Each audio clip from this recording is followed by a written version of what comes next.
Another day, another episode na naman sa ating pagkakape. At sa araw na ito palang nahuli natin, no? Nescafe Gold.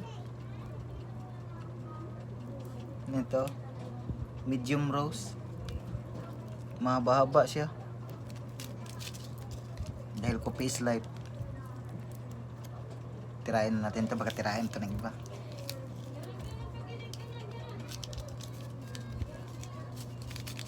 Mahaba nito.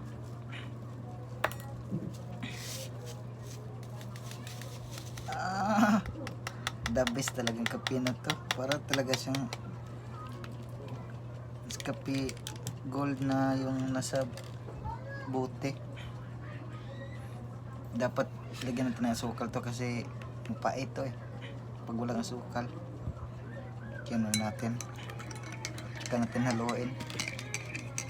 First time ko palang kape ng ganito, Nescafe Gold medium roast.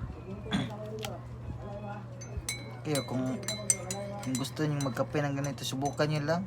Iwan ko kung anong lasa nito. Tikman muna natin ito ngayon. Bango. Grabe, the best. Ang bango. Tikman na natin to anong lasa kaya nito. Ilagyan ko pala ito ng asukal kasi sigurado mapait eh. Hindi mo to 3-in-1.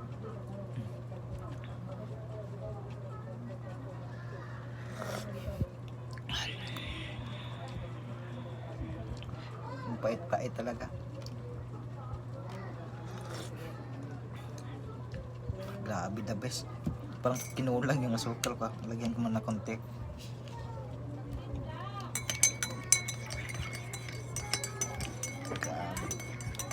Ganda talaga yun. Purong-puro ba? Nescafe Gold.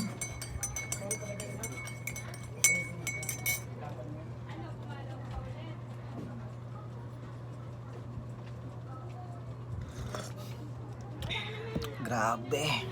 The best talaga yung lasa niya. Para siyang yung Nescafe na stick pero mas nakalamang siya kasi medium roast. Yun ko imported ba ito na kape. Iba ang lasa niya. Pang imported eh. Ganda. Masarap siya.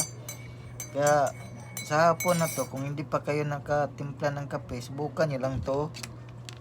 Nescafe Gold medium roast.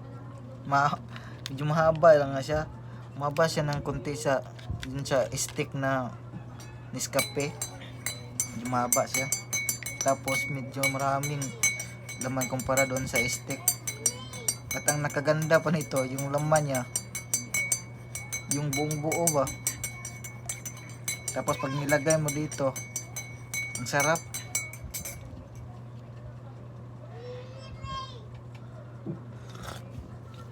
The best talaga, panalo ang lasa. Basta Nescafe Gold, panalo.